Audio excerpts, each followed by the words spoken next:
Welcome, everybody. It's Victory Monday. It's the Cowboys Hour at Sidecar Social in the Star District in Frisco. And it is another Victory Monday. Thank you to all of you who have come out of the cold or the cool. It's not cold. It's cold. We're discussing. We'll have that conversation. Breezy. Yeah, breezy. Very good. That was the voice of the great Jonathan Hankins. Big Hank's our guest on the program tonight. The anchor of the Cowboys defensive line.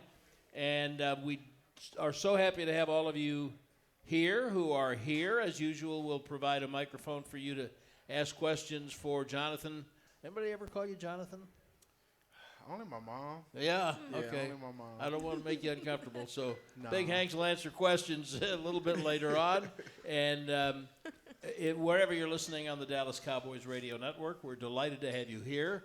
And whenever and wherever you are streaming on DallasCowboys.com, that's what these little camera boxes are. Big Hanks, gotcha, wave gotcha. to everybody. There we go. Gotcha. Nice to Hello. have you with us, everyone, on Victory Monday. Everybody got to warm up a little bit. Yeah. So that was a nice way to come out of the bye. Yes. Yeah. Yes. It was definitely a good way to come out of the bye.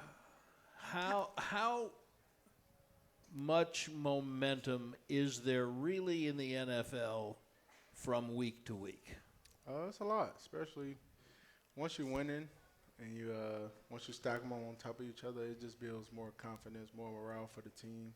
Obviously, when you take a loss, it's just tough for everyone. But in the NFL, it's always another week. And that's the good thing about the NFL. It's another chance to go out there and prove what you probably didn't do well the last game or kind of continue what you did improve on the last game. So it's always nice to be able to stack wins and continue to win. But, definitely coming out of the bye, winning, it's definitely where you want to start it off on the. Now, in a game like yesterday, it was such a strange game. It looks like we're going to have a football game for a while. And then in the bat of an eye, Yeah. you've got the pick six and the block punt and the safety and another touchdown on a short field. And now the game's, I don't want to say it's over, Yeah. It was but over. it was close to over. Yeah. Yeah. And how do you mentally, how do you handle that and keep your intensity going? Man, honestly, since the first day I got here, just the way we play on defense, the way we attack the ball, the way we turn the ball over at a high rate is definitely new to me. So when I am out there and that is happening during the game, sometimes I just can't believe it. Like, wow, this is like, sometimes I feel like you're watching a video game because that's only normally, when you're playing a video game, stuff like that happen. But, for the Dallas and for us, that just became a way of life, and that's the way we practice, and that's the way we look at the game all the time. So now it's just amazing to see. So this is really interesting to me because if you don't know Jonathan's travelogue, well, first of all, you're a Detroit young man, Yes, sir. and you went to the Ohio State University. Yes. That wasn't. How much did they pay you up there? They didn't pay me nothing. I wish I would have went. If it was like this in today's time. No kidding, in the NIL? Yeah. I wish. Surely Michigan or Michigan State was making a push to keep you at home. No, sadly, Michigan State didn't want me. For some reason, they said they didn't need me. And then Michigan just came a little too late. Coach, I think it was Rich Rodriguez. Rodriguez. Rodriguez yeah. was there at the time. Yeah, and Rich Rodriguez. He didn't You do were a on it. good job. He didn't do a good job. Wow. What was it like? I'm sorry. No, go ahead. What was it like playing at Ohio State and playing as a Buckeye? I think that's probably one of the best decisions I made in my life. It was amazing, especially being a Michigan kid going to Ohio and they embracing me and then just the winning culture there and being able to beat the rival, beat Michigan. It's been a while since I've been saying Michigan. Normally it's the team up north, but 11 years go by. It's just they're Michigan. But it was an amazing feeling, man. It's probably one of the best decisions I made. And I tell all the guys that play football in Michigan, you know where to go, you know where to come to. So. Have you been following them at all? Michigan? Ohio State. Yeah. I always follow them. These last few years have been a little rough. Yeah. We always get there towards the end and come up short. But this year, I definitely feel like it's time for us to make that next step. I'm tired of us losing to that team. Well, I believe they're third in the country now, so hey. Yeah, and Michigan's second in Yeah, the country. I Is believe that so. right? I So believe so. now you and Jordan Lewis don't ever talk about the games, do you? Not lately. Lately, I've been staying away from them. Yeah. Jay Lou is a big Michigan guy. Yeah, and He's then we got big old Mozzie Smith. Yeah. Yeah, I've been giving him a little slack for the news that's been going around. I was like, is that the reason why y'all been beating us? You never know. But then again, it's always nice to see the hometown team does well. Even though I am a Buckeye, it definitely makes the Big Ten a lot better when both teams are playing at a high level. And no question. All right, let's get to this. I'm so intrigued by what you just said, that when you got here, which was just a year ago, Yes. like right before the trade deadline, right? Yeah. And that was one of the best moves the Cowboys have made, in my opinion, certainly in midseason in a long time. They really needed something like what you had. Yeah. But you're talking about the play style and everything else being so different. Now, you're a second-round draft choice of the New York Giants. Yeah. Played there several years. A minute in Indianapolis, Quick second. right? And then out to Vegas. Yeah. Well, Oakland then Vegas. Well, yeah, but right, yeah, okay. yeah. So what was it about here that's so different? Well, growing up, you always hear about the Dallas Cowboys and, the great history from the Cowboys, and to, come for circle and actually play for them. I have an uncle that lives out here, and he's I won't say necessarily diehard Cowboys fan, but that's all he's, that's right. That's all he talks about, and just seeing it everywhere. It was, when I got the call and they told me I was getting traded to the Cowboys, I was talking to the Raiders GM, and, I was just trying to keep it professional. But inside, deep down, I'm like, oh, my God. I'm going to one of the best defenses in the NFL, and, I was just excited that they actually, wanted me there and needed me. So it was a great fit. Is it something about what Dan Quinn does? Is it the chemistry with the other guys in the Just defensive being a Dallas group? Cowboy. Really? Just being a Dallas Cowboy, that means a whole lot. Now, What I does it found mean out. for you? It means a lot. Just, being able to, become a part of history, of Cowboys history. There are always past or, guys that come back that play for Cowboys that's always around the building. And just the culture here, Dallas, Frisco, like Texas. And, just being here for like a year and a half, I definitely think this is America's team. Because, being away and never being a Cowboy, you never really understood it until you actually become one. And I think it is a perfect fit. You gave the Giants some pretty good years. Yeah. You were a good player in New York, and did you not, just by virtue of the division rivalry, develop some pretty good Cowboy hate for a while? It wasn't necessarily Cowboy hate, I would say. It was always good battles when we went against the Cowboys, but never hated them.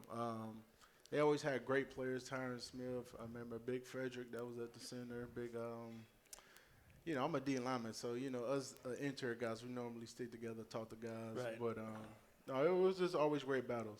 I never felt any ill towards, if anybody, is New England Patriots for me. Oh, okay. Yeah. All right. And now, but how about Philly? Now, do you have some good Philly Don't hate? like Philly. Don't like Don't Philly. like Oh. Philly. Don't like Philly. This is definitely one of the games I didn't have circled on my calendar because last year when I got traded, I didn't get the chance to play in those two games. So to finally be, Oh, I didn't think about that. yeah. So this will be my first time going. Were to they both Philly. before you got here, or were you hurt? It was You- after I got hurt. Yep. Oh, I almost. I forgot think they played you them were early hurt. in the year and then And later. then in they the went. year. So, don't like Philly. What is it about Philly? Yeah, I don't know. It's just something about them. Especially we got to go there. I never took any of my family members or friends. I tell them don't go to Philly. And I guess there's the stigma when you go there and you're not a Philadelphia fan. It's not a great experience for them. So to go there and potentially get a win in Philly is definitely huge for this division, and it's huge for us. And I think it's a good chance that it will happen. Oh, I was actually going to ask him about how does it feel to be on the other side of that New York Giants, Dallas Cowboys rivalry. Oh, it felt good. It felt good to go back to MetLife and whoop on them like that the first game. Whew. That was, that right there, starting off the season was definitely the way we kind of practice in training camp. And that's just the way we feel that we are as a defense. So, for some people that watch the game, they're like, oh, my God. But that's just the way we look at ourselves and the way we feel like we should always play. I want to stay with this rivalry just for a minute because it's the game coming up. Mm-hmm. Big division game. But the Cowboys and the Eagles have been fighting over the same turf for a few years now, so it adds a little bit of intensity. Mm-hmm. But division games, I mean, when you were with the Raiders and you were playing the Broncos that got, or the Chiefs, that got a little turned up, didn't it? No, most definitely. Normally when you're going against one of those teams that's been a stronghold in the division, it's always mean a lot more, even though it is a division game. But when you got you got a team like Philly that's been doing well the last few seasons, it feels good to be able to be one of those teams that you can say you knocked them off or, took them down. So that holds a lot of weight, especially in the division and in the NFL. So I'm sorry, Nicole. No, it's okay. Let me just ask you this: going into San Francisco, because the last 2 years, blah blah blah. Yeah. But guys really seemed to me, from the coaching staff on down, Yes. like that we've got to win this game. They knocked us out. We got to show them. And then you got your lunch money stole. Yeah. So how is it different going into this game with Philadelphia than it was going into the game with San Francisco? Well, I'll be playing. There we go. So I think that's a little bit of difference. But just knowing them well, the guys on the D-line, the defense, we know what they're capable of doing. We know the weapons that they have, the offensive line that they have, and also, the little short yardage play that they have. So really it's just taking some good preparation, continue to play the way we play, and we just got to do it out there on Sunday. For you as someone that has so much experience, right? You're one of the vets on the team. How have you seen those younger guys like a Deron Bland and Marquise, all those guys really kind of have to step up and fill those big shoes lately? Man, they've been doing a tremendous job. Obviously when I got traded, I didn't know everyone on the defense. Yeah. So, as the year went on, I, ended up reaching out and talking to a lot of guys. But, when I asked those guys, like, what year they are in, the way they play, it seemed like they've been playing for a long time. So when they told me it's their second year, third year, I was kind of in shock, you know what I mean? They will put together great athletes, great players, great teammates, but to see guys that young that's producing at a high level this fast, I haven't seen that before. Well, here's a guy who's been producing at a high level for 11 years in the NFL. Jonathan Hankins, our guest tonight, Big Hank, on the Cowboys Hour. We are at Sidecar Social in the Star District in Frisco, and Nicole. And when it comes time to shop for tailgate favorites, go to Albertsons and Tom Thumb. Get 10% off your groceries every Dallas Cowboys game day when you wear your Cowboys jerseys. Albertsons and Tom Thumb, the official supermarket and pharmacy of the Dallas Cowboys. And we'll be right back with Big Hanks.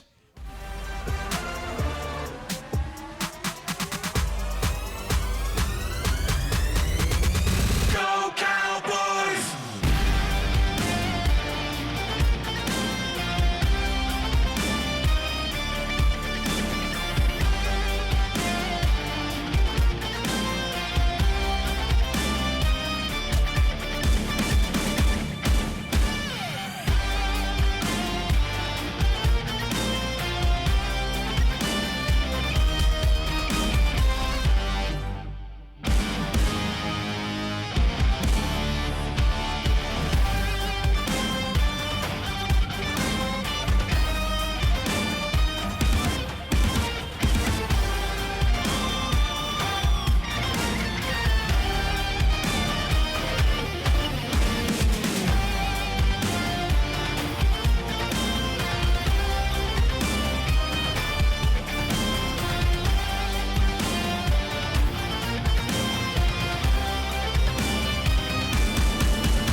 to the Miller Lite Cowboys Hour, supported by Albertsons.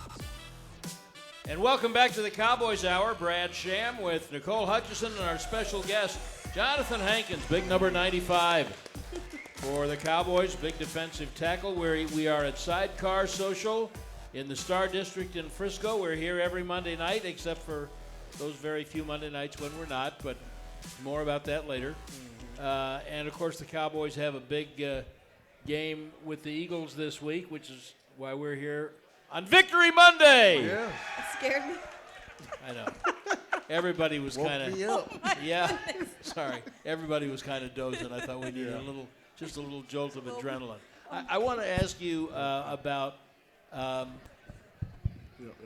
Oh, now- wow. I got you. Let me just tell Thank you. you. Appreciate you. I just want the audience to know what just happened. So Ivan, our great engineer, came over during the break, and he said to Jonathan and to Nicole, please work the microphone part of your headset closer. And Big Hanks, you can coach that man. He took right to it. Clearly. And then our professional, Yeah. Nicole, Jonathan said, move your mic Move your closer. mic closer. Thanks. I I appreciate love you, that. man. I love that. He's got your back. Yeah. I want to ask you a little bit to talk a little bit about the position you play, and then I want to ask you about a couple of your teammates. Okay. When young men are growing up playing football, and most of them, I'm going to say with the exception of most offensive linemen, were you ever one of those? Yes, I was. When did you play OL? I played OL once I got to high school. Okay. Let's see, my third year in high school. And then got moved? No. All right, so my freshman year, I was playing middle linebacker and tight end. Oh, wow. Whoa. Yeah. Whoa. Okay. Yep. You had some Tight quicks, end as didn't well? Yeah. After that first year, I said I'd rather just go on the D line. That's Okay. just way too much. Because you're running. smart. Because Yeah. you're a smart man. I am. Okay. I And am. then the second year? Then the second year, I was only playing D tackle, and I was like, man, It's not I enough. feel like it's not enough. I could do a little bit more. And then my high school coaches at the time, they said, look here, we're not putting you at tight end. I said, wow, really? I played, a few years ago. It's not like I can't do it. He said, look here, we're going to put you on the line. You're on the defensive line. How about you play the offensive line? I said, all right. It's not the worst. But, I was offensive tackle in high school my last senior year. Now you've led me down a rabbit hole, but I will get back to this. Yeah. Do your offensive coaches know about your history as a tight end? Yeah, they know about it. For our team? Yeah, these guys here that you're working for now. I actually been trying to tell them it's a Hank formation that they haven't ran yet. Thank Wow. you. Yeah. Does it exist? Yes, it exists. I told her you need me to run it though. So Well, of course. yep. I mean, I'm envisioning a short yardage fullback. Yes. Or just me in the back and TP probably up on the wide receiver or tight end. Just me. Oh my! Yep. And now you could line up at tight end, I smack a could. guy, and then just peel off. That's not good enough. I need to be able to score. No, I'm thinking about you smack the guy, Uh-huh. peel off in the flat, and Dak throws it to you.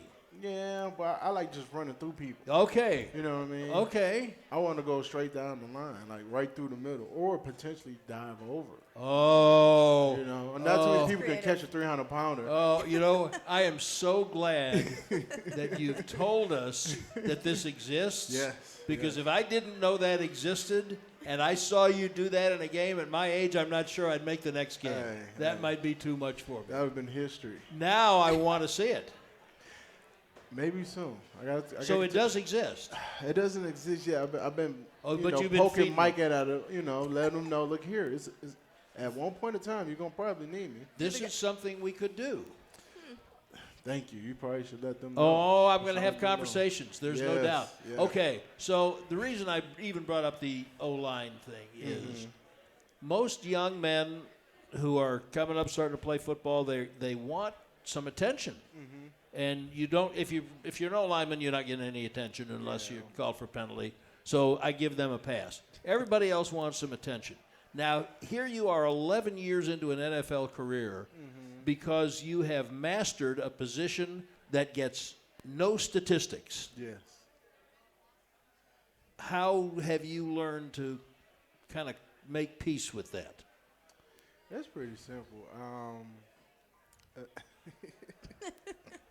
I'm going to enjoy this answer, whatever it is. Well, for me being in the trenches, being a defensive lineman, it's just the everyday or just the countless, we right there next across from the offensive lineman, and it's physical every play, and that's one thing I do love and enjoy, putting my hands on guys, just pretty much just trying to dominate them. Each chance I get, but also when I do get double teams, being able to dominate that as well. And I take pride in that. I take pride in stopping the run, but also when we do get the chance to pass rush, I like to show what I can show. Because, early in my career, I was able to get to the quarterback. I remember. But one thing I've learned since being here, we got a lot of guys that are even faster and quicker and that can get to the quarterback quicker than me. So, I kind of just stay in my lane, make sure, I'm doing everything they ask, helping out the young guys. And just, just doing my road to the T and just continue to get better as much as I can. And, of course, one of those guys, number 11, is also in their ear all the time about playing offense. You know that, right? Yeah, he's in everybody's ear. Yeah, he's in everybody's ear. Yeah. Okay. All right, so now I want to ask you about a couple of your teammates. Mm-hmm. And one of them is the guy who starts next to you because I guess it's 3 years now for Osa. This is his third or fourth year, something like that, Osa Odigizua. But he seems to have taken a step to me this year. He is more explosive. I know having you next to him helps him, and he's not the most dominant, that is to say, the most discussed player on your defense because you've got Micah, you got D. Law, and you got Bland now, and you had Trey, and we'll have him back, and all those safeties. So what do you want people to know about Osa and the impact that he has on your game? He's probably one of the best defensive tackles in this division and maybe in the NFL. He's definitely top 5 for me. You're talking about a guy that's undersized, that's probably stronger than the majority of the guys that's on the field. But now this year what he's did to take his game to the next level is get to the quarterback. This guy is so explosive, just as explosive as Micah and D-Law. He has that pass rush ability to be able to get to the quarterback, and he's been doing a fantastic job. What's it like playing against with a guy like next to him? What's it like playing next to him? It makes my job a lot easier. Even when there are times where I'm not sure about the communication, that guy's just like the coach out there. He knows where everybody need to be, where the blitz is coming from, passing strength and everything. He's just as knowledgeable as an older guy, and he does a good job of carrying himself. He comes to work, put the work in the weight room, as y'all can see. And then just overall, his football knowledge has gotten a lot better from the time that I've been with him. And he's definitely a stud. There's no reason why he shouldn't make the Pro Bowl, just like several other guys that we got on this team. All right, now let me ask you about the young fellow that you mentioned earlier. I had a very good friend around draft time. You know how fans are when draft comes, and it was before the draft. And he said, I just want him to pick someone who makes an impact. Yeah. And I said, well, let me ask you this. What if they pick someone? No, he said, I want him to pick someone whose name you say a lot in the course of calling the game. Yeah. I said, well, let me ask you this. Suppose they pick a guy who makes a tremendous impact, and I never say his name. Mm-hmm. And he said, well, I guess that would be okay. Well, that's, to me, the nature of the position that Mozzie Smith and you play.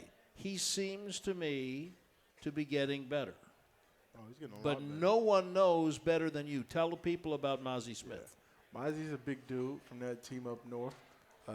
Number 1 pick.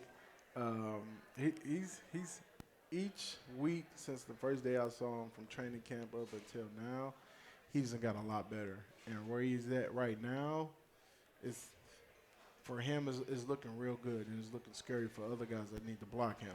Because just one-on-one, I don't think no one can handle this man. Like, it just got to the point where if you watch the last game or the Chargers game, anytime he's single team and there's a run, he's throwing the guy that's in front of him.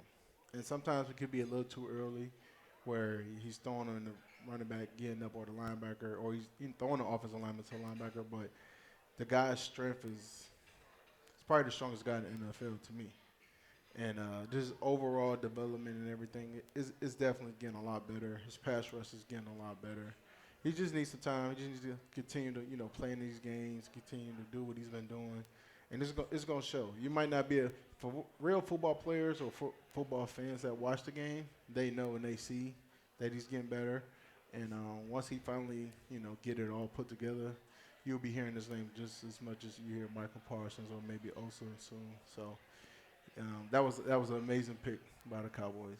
You kind of hit it on the nail. He's still developing, right? But he's improving and making those strides to get better. Yeah. But has he had conversations with you about how challenging it's been? The expectations were way up here, and not that he's not gonna meet them, but it's just it takes some time for a young guy like that, right? So, has he had those conversations with you, just expressing that? Yeah, I told him, man, this ain't gonna get no easier. I said the better you get, the harder it's gonna get. And you out there throwing guys, just best believe those teams and coaches are watching. It's not a chance. It's very rare that we get single team block, and that's one thing I think he's finding out now. That it's always going to be two on you, and there's always a way to be able to defeat two guys, or figure out a way to make plays while you are being double teamed, and that's what I'm showing on him, and that's what he's learning. I'm excited for him, man. Are there guys when you were coming in? Were there veteran guys in the league that you watched to try to maybe, I don't want to say copy them, but do a little? And I'm asking because Aaron Donald's fresh on everybody's mind. He was just here. Well, when I was coming up, the guys that I looked up to was more like Sean Rogers, Cullen Jenkins, Big Vince Wilfork.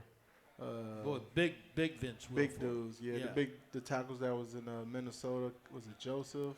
Yeah, Linval Joseph. No, before Linval Joseph, the big Kevin Williams or Pat Williams. Yeah. Well, they had both of them actually. Okay, yeah. Yeah. But also you needed a cab to get around Pat Williams. Yeah. When I came, I thought you had to be over 350 pounds to play defensive tackle. Back then it might have been the case, but now it's all about speed, power, and being able to move your feet. And I think that was one thing that I did very well coming out, was being able to move my feet for a big guy. All right, we're going to take a break and come back and talk more about the life and times of Jonathan Hankins, because I want you to know this very engaging young man. We are at Sidecar Social in the Star District in Frisco on the Cowboys Hour, and we'll be right back.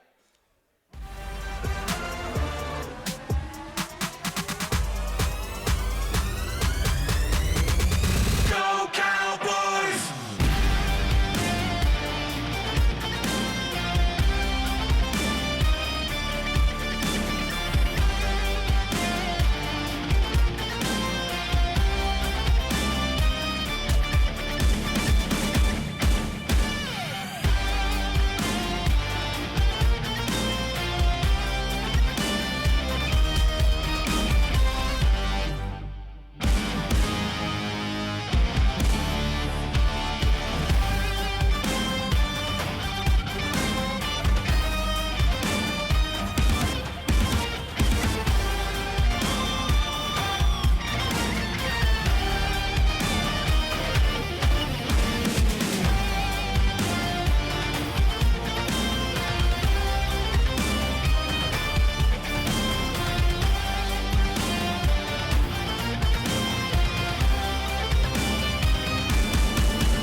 to the Miller Lite Cowboys Hour, supported by Albertsons.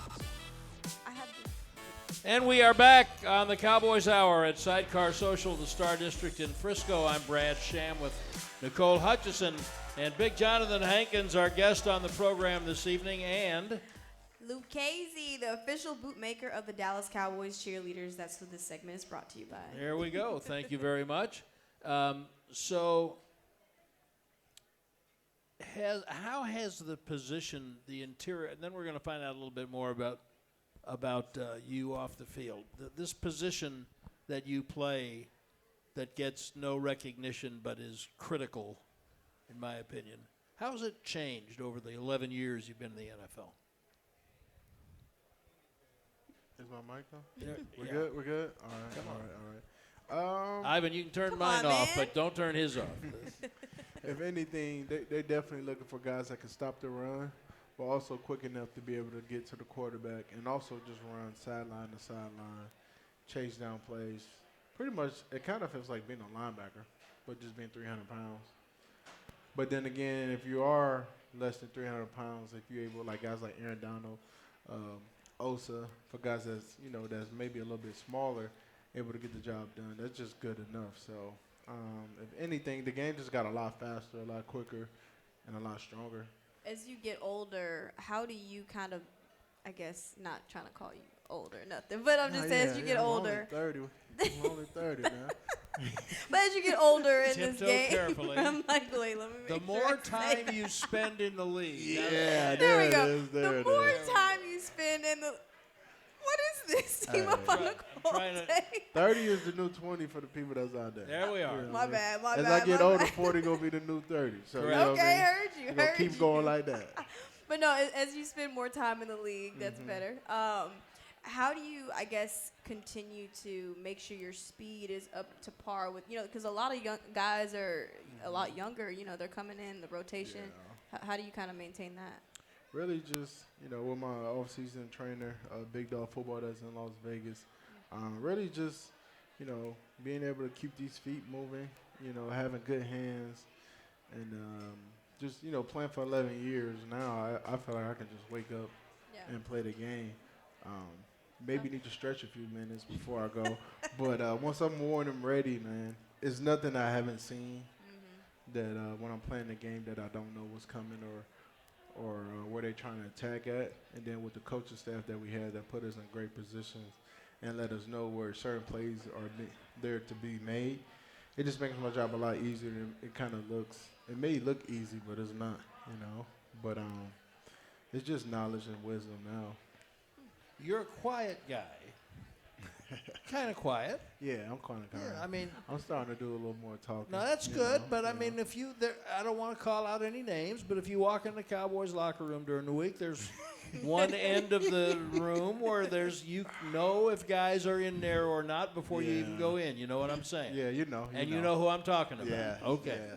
And you're not one of those guys.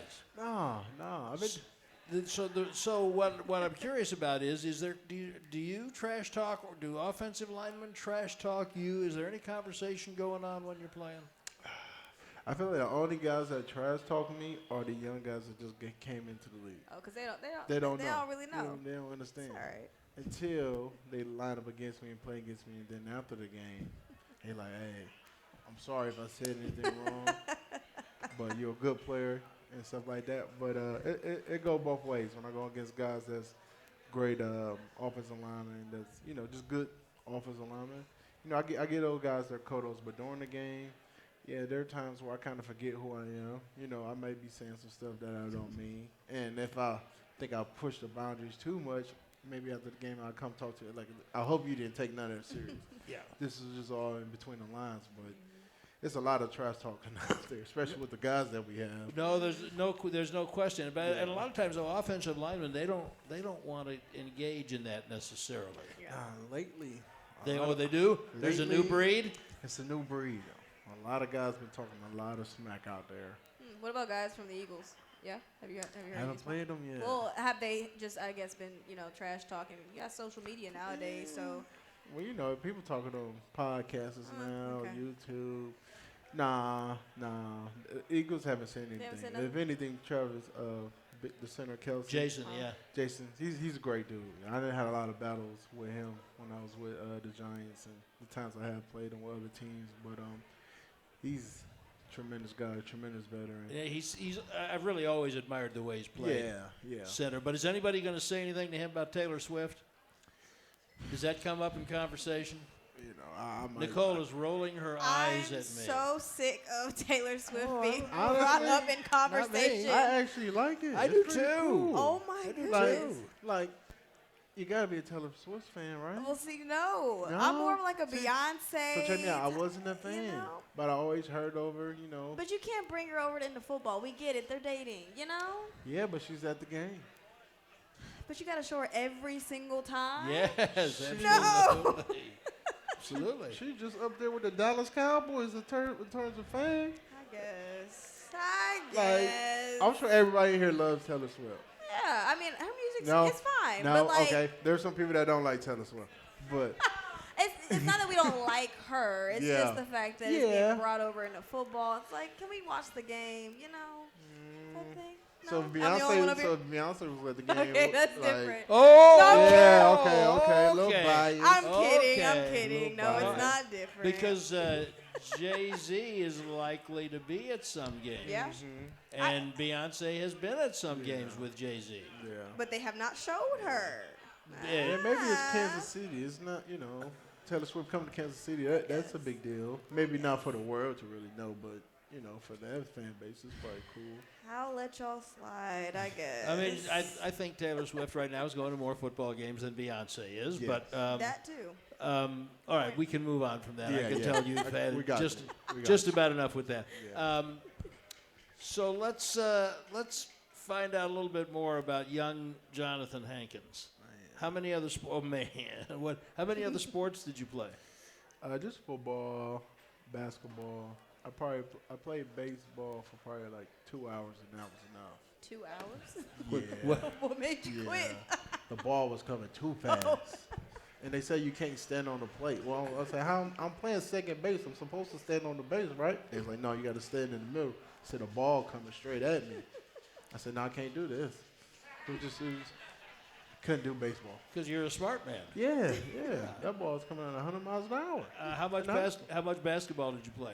I played up until my sophomore year, and I was like, yeah, football, basketball practice, I think I should just stick it to one. What about in high school? Yeah, in high school. Yeah. So I kind of just, stick to football. Obviously, growing up, when we had, like, barbecues and family came over, I was like the next LeBron James, but, I didn't get the hype. But, when I went against family, could nobody stop me. Did they give you that name? Your family gave you the next LeBron James name, or you gave it to yourself? No, I gave that to myself. Oh, okay. Yeah, I gave. But no one was going to try to post you up. Oh, no.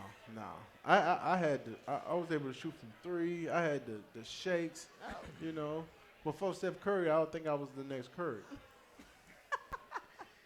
Big guys, singers want to do comedy. Big guys always want to shoot. Yeah, because it's a stigma just because you got to be in the post. And that ain't always true. Like guys like me and LeBron James, we can do it all. So that's the way I look at myself. Okay, I'm all for it. Are you a football fan? Yes, big football fan. Amazing to some people that not all football players are football fans. Yeah, that is very true. Anytime there's football on the TV, I'm watching it. So you'll go home and watch the game tonight? Yes. Okay. Yeah. Go ahead. Was that something that, I guess, growing up playing football, did you always sit back, watch football, and kind of study the game? Yeah, so I had 2 older brothers that played football before me. I started playing football when I was 6 years old. My dad allowed me to. But once they kind of got a little older, I ended up becoming the only one that was playing. So they got used to coming to a lot of my games and watching me play. And I don't know, just watching my brothers play. And once I learned the game at that early age, I just knew that was something that I wanted to do. And I was very passionate about it. So from 6 until now, I've been playing football, all my life, but never really had a summer break. Did you have a favorite team, or were you a guy who followed players? Growing up, obviously I'm a Detroit guy. The Lions was never really that good. Couldn't get behind the Lions? No. Only thing good about the Lions was they played on Thanksgiving, and that was like a family thing. We always watched them play, and sometimes they would lose, but there were times where they did win. So when Sue and they had that great defensive line with I can't think who the other guy was, but they had some good years when they were pretty decent. It was nice to watch. But I was a Pittsburgh fan growing up Because their defense was just nasty. And then Jerome Bettis was playing on the team, and he's a Michigan guy. So right. it kind of correlated, and they was always winning. And how do you feel about being part of the Thanksgiving tradition now? Oh, I love it. I love it. Obviously, we don't get to spend time with our family on Thanksgiving, but to actually play in that game, and I think it's always, Dallas is always playing in it. So I think it's a great tradition. I love it. I don't mind the little mini buys we get after that. So That will come after the next week because you got another game the following Thursday. yeah. See, one thing I have wanted to be in the Dallas Cowboys. You're on TV Yep. pretty All the much time. all the time, All the time. back to back to back to back. Right. So that's also a good thing. But it did take some use to get, because we play Thursday, then we come back and play another Thursday. I said that can't be right. Let me check the schedule again. Oh no, it is That's right. That's right. So Yeah, it's right. Yeah, it's good. Prime it's America's time. team. It only And then makes you'll get sense. the little bump. Yeah. And that'll be good. All right, we're going to take a little bump, Yeah. and then we're going to be back with Big Hanks, Jonathan Hankins, Yes. at Sidecar Social in the Star District in Frisco. Yes, and this segment is brought to you by Papa John's. It's big, it's good, and it's only for Cowboys fans. The Cowboys special from the Cowboys and Papa John's. A large one-topping pizza for only $9.99. Order today. Better ingredients, better pizza. Papa John's, the official pizza of the Dallas Cowboys. I wish we could come back with some Taylor Swift music. I really do. I don't think we can put that together that fast. don't think so but either. We'll be right back. Please say Hey, no. Cowboys fans, when you stay at Omni Frisco at the Star, you stay at the official hotel of your favorite team. We built this place.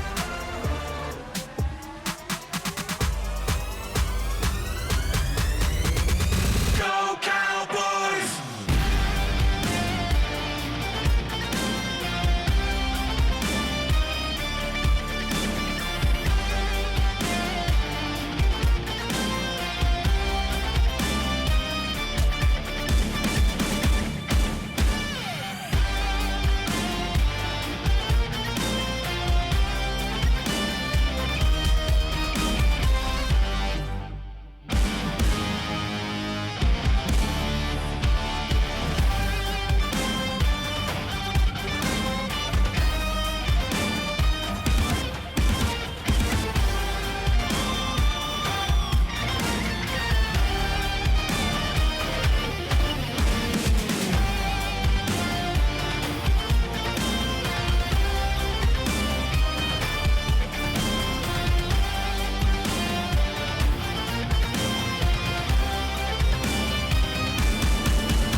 Wow.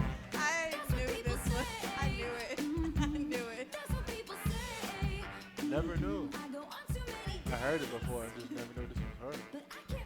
Oh my goodness! I can't believe you actually did this. This might be on 2K basketball. Really? Yeah, that's what I'm talking This about. song. Yeah. Oh, see, you want to sing to it. You want to groove. You want to dance to it. It's catchy. I never said her music wasn't great. I just said I didn't want to see her, on the screen. Well, you're not seeing her. This is the Cowboys Hour. Yep. Brad Sham, Nicole Hutchison, and Jonathan Hankins, all Taylor Swift fans. Just trying to spread the musical love a little bit. Yeah. Except for Nicole. She's kind of out on this deal. Yeah, she ain't. But Hanks and I we're in.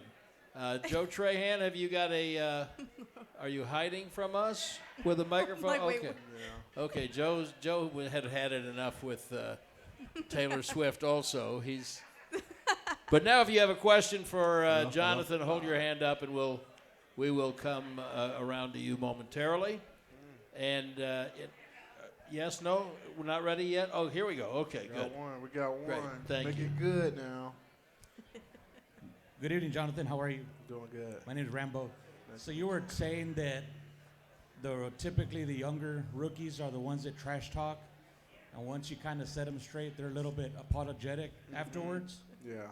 So are you trying to say that they're easier to manipulate? Oh, for sure. For sure. They're like little babies out here. They don't understand yet. They don't know they don't know, but I'm going to make sure they find out. You know. Here we go. Yeah, good. Go ahead, Corey. What's up, Jonathan? My name is Corey.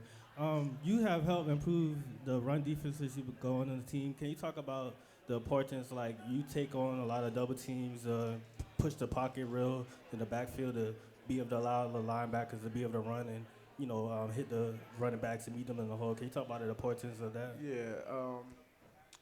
As a D lineman, if you can stop the run with just, the front or, the front seven, and lead those guys in the back end to be able to cover and chase those receivers down, it definitely makes the defense a lot better. Also being able not having to bring another guy down in the box rather than having them in coverage or covering another weapon of the opposing team is huge. But if you can stop the run with just those front seven guys, it makes it a lot easier for the defense, makes it easier for the coordinator to be able to call different plays, different looks, and it's just good for those guys in the back end that's behind us.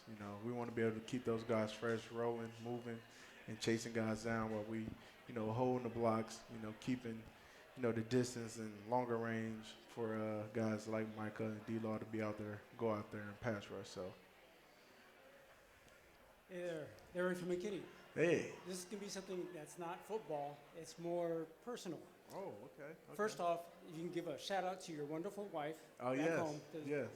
And then if this is going to be your permanent home, what are the chances of your wife, because she's very successful in her business, opening up a cafe in Dallas? Ooh, see, now I like food now. But I'm not sure what this after this season may hold. But I'm not gonna lie. If I didn't already start building a house back home in Michigan, this would have been a place where I would have built the house at. Because you get so much, bang for your buck here, and being a Dallas Cowboy, it only makes sense to, stay here and, finish, leave off my legacy or however, it may play out. But Dallas is definitely, means a lot to me. Quick story, when I finally announced that I was coming out for the draft, one of the first places I came to train was here, and it was at Michael Johnson's sports facility. And obviously got family out here, so I've always been coming to Dallas, just never been able to live. So, last year and this year, it just kind of comes full circle, you know what I mean? And it's crazy the way the world works sometimes. A lot of guys who have come from other places come here, play here for a while, and say, I don't really need to leave. No. I was talking to Donovan today, and, he just got paid this year. And I'm like, bro, are you planning on going back home to Louisiana? He said, no. So I'm staying here. So why would I ever want to leave? I said, you know what, it makes sense, and he's a terrific player. We got so many great guys on this defense. It's insane. I feel like the key to part of the key to our defense is the rotation that y'all have on the front. Yeah. And can you speak on that and the chemistry that you guys all, the frontline guys all have? AD, he does a tremendous job of keeping everybody fresh, keeping everybody rolling. First string, second string, or just the rotational guys. We all could be starters anywhere else or on this team or this defense. And it's nice that they give guys a shot to go out there and show that they can still perform and, play and add value to this defense. So, just being able to rotate guys and not just leave 4 guys out there all game for the whole game, it's a big bonus for us, especially with a long season. Oh, this questioner could be trouble. Look out. Okay. Hello. Hello. My name is Gabriel. And what's your favorite color? Purple. Purple. Yeah. What's your favorite color? Blue. Blue? Okay. Gabriel, how old are you? 7. 7? And you're a football fan, are you? Mm-hmm. Who's your favorite player on the Dallas Cowboys? Hey? Dak Prescott. Oh. Yeah, you're supposed to say me, man. Come on. You're good. You're fine. That's a good pick. I ain't gonna lie. Gabriel, thank you. That was. I told you there would be trouble. Yeah. Trouble. Watch coming out for the behind kids. that. Never know what can happen. There is no doubt. What do you want to tell us about your wife's business? Oh, so right now she's real estate. She's in real estate right now. But as far as like business opportunities, she's getting ready to open up her med spa back in Michigan. Still in the works for it. Still trying to find the facilities and the buildings and things. But we're just trying to figure out, after this year, what football holds for me. And then once we figure that out, hopefully I'm still a Dallas Cowboy. I want to be still a Dallas Cowboy. But, we're still doing the research and study for her to get that going. But all in all, just, I hold my family real, dear to my heart. I'm a big man of my faith, the God above. But really just taking every day as it goes and just enjoying the moment. You have a daughter also that's turning 3 weeks. Yes, I have a 3-year-old daughter. Well, she's about to be 3 November 5th. But her birthday, we celebrated this past bye week for her. So, man, she's a ball of joy, ball of energy. And if it was up to me, if I was to have another one, I hope it would be a girl. You like being a girl dad? Yes, it's nice. They're sweet. And how much longer do you want to play? Now, honestly, I think I got about another 2 or 3 more years left in me. The way I've been playing, especially the way they use you. Yeah, definitely the way they use me. But just overall, how my body feel, man. I've been blessed to be able to play as long as I have. Not necessarily having no big injuries or anything, but just being able to continue to play year in and year out and feel fresh and not feel like beat down while in the trenches. Just shows you how good, my training area is and how good I use my hands and these sweet feet that I got. And what's the name of that formation again? The Hank formation. The Hank formation. I'm going to have some conversations this week. Thank you all for being with us. It's another Cowboys Hour. Thanks to Big Hank, Jonathan Hankins. We'll see you next Monday night on the Cowboys Hour. This has been a production of DallasCowboys.com and the Dallas Cowboys Football Club. How about this, Cowboys? Yeah!